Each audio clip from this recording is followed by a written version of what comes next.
Another aspect and a good discussion to have with your veterinarian is what kind of things can I expect in the life of the dog? You know, each dog goes through different cycles. Some of them are common to all dogs. Others are specific for individual dogs. For example, when you've got a puppy, one of the biggest things that you tend to fight with the majority of the dogs is they are in the oral stage. So a lot of times they're eating things they shouldn't. Some dogs are much worse than others on that. But you need to be aware and you need to talk about maybe some things to prevent that.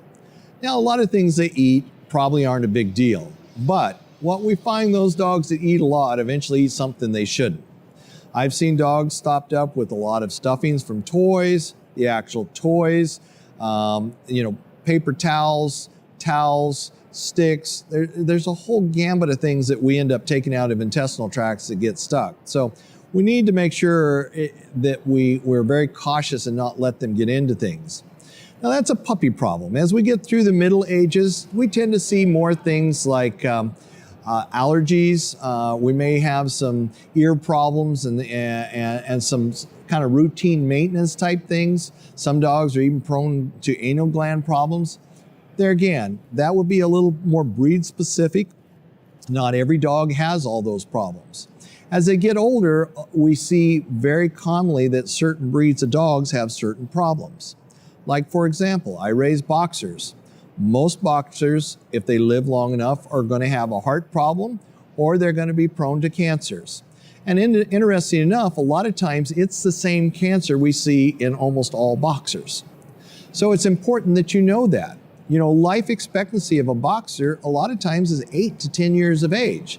That's very young for that size breed of dog. Most large breed dogs like that are going to live to be 10 to 12. So it's important to know, because if we know those kind of things, we get more aggressive with it. So, for example, boxers, it's a good idea to start running EKGs and checking that heart on a routine basis when they get to that 6 to 7 year age there.